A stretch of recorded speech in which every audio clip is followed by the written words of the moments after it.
Salut à tous, j'espère que tout le monde va bien. On se retrouve aujourd'hui pour la market update sur BTC, le Forex et le Gold. Donc BTC, on s'était quitté de base. Quand j'étais en stream, c'était jeudi, on s'était vu. On avait eu le retest au 61.8 ici. Je pensais qu'on allait repartir d'ici pour aller potentiellement chercher les daily au-dessus. On a eu une première impulsion et là on est en train de repasser sous l'eau. Donc je pense que ça c'était une A, ça c'était la B et là on fait la C. Donc si jamais on est dans ce genre de ABC, on pourrait aller au 100-123 comme d'hab. Donc on va voir où c'est que c'est à peu près. Donc là on voit que les 100% étaient là. Les 123 sont ici, pile dans l'engineer liquidity, il n'y a plus de liquidité. Ici on avait un NPOC, on est venu le tester. Là pour le moment on est en train de range au niveau du NPOC. Si on avance ça là, on voit qu'on est passé sous la value RALO, donc on est sous-évalué actuellement sur le prix. Donc bientôt ça devrait pump. Ça devrait pump dans pas longtemps. Je pense qu'on peut aller chercher encore 40, 450, 430 avant de pump. Mais si jamais on casse 40, 240, bon, on ira beaucoup plus bas. Maintenant, si ça tient et que là on est dans la zone vraiment intéressante avec les NPOC, le bas des liquidités et tout, c'est possible que ce soit la zone qu'il faille regarder pour que ça reparte. Donc, être attentif sur BTC aujourd'hui parce que il pourrait donner une sacrée entrée en longue pour le prochain mouvement. Et donc, du coup, bah, ça pourrait être intéressant de ouf. Maintenant, préchotez pas, attendez bien. Là, comme tu peux voir, il y avait une POC, on est passé dessous. On verra bien ce qu'il fait. Il y a une petite box juste en dessous à les fils. C'est les 123 aussi. Donc, ben, écoute, il peut repartir d'ici comme il peut d'ici et repartir. En tout cas, c'est ce que je pense pour le BTC. On va aller faire un petit tour sur le Forex. Tac, tac, tac, tac, tac. Euro USD. Donc, Euro USD, si vous vous rappelez, la semaine dernière, pareil. On avait une div, elle avait breaké. Je vous avais dit, on fait rien tant qu'on n'est pas revenu là-haut pour pouvoir shorter la baie.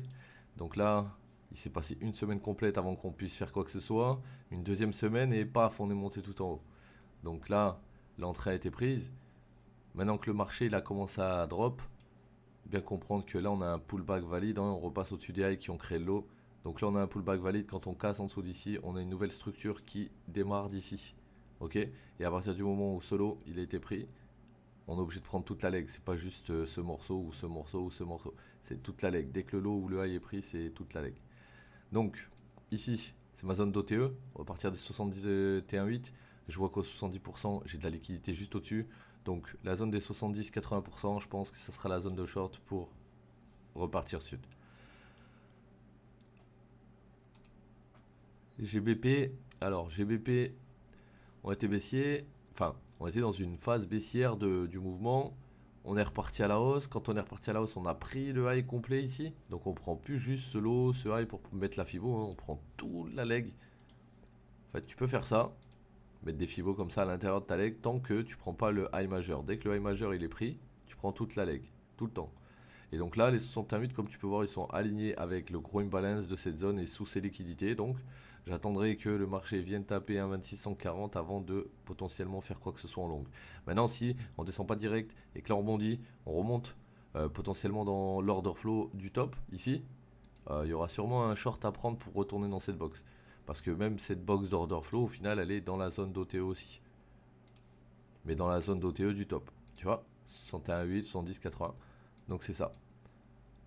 C'est ça, c'est ça. Donc là, soit on revient ici en short pour aller jusqu'à là-dedans, soit on revient ici direct et on long pour aller potentiellement là-dedans et plus haut. Ok. Moi, c'est ce que je vois en tout cas. Là maintenant, on va regarder le gold. Donc le gold, c'était la même chose. On est en train de monter et à un moment donné, bam, ça a cassé ici.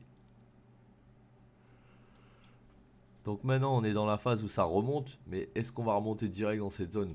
Je ne pense pas, puisque là on n'a qu'une leg, et là on a les divergences, et là on vient de casser des divergences, donc là on va faire une ABC qui descend à ABC, et donc on va revenir dans cette zone potentiellement, peut-être même un peu plus bas, à voir. Parce que là on est au 61,8-80%, c'est ça, voilà.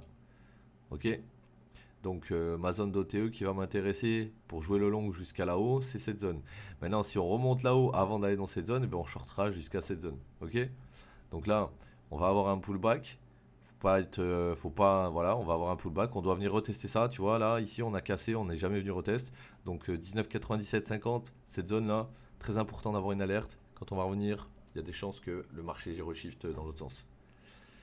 Ok les mecs, donc voilà, c'était un market update d'aujourd'hui, j'espère qu'elle vous aura éclairé un petit peu, je vous souhaite une bonne journée, on se capte sûrement en live ce soir sur Twitch, prenez soin de vous les gars, peace tout le monde, ciao.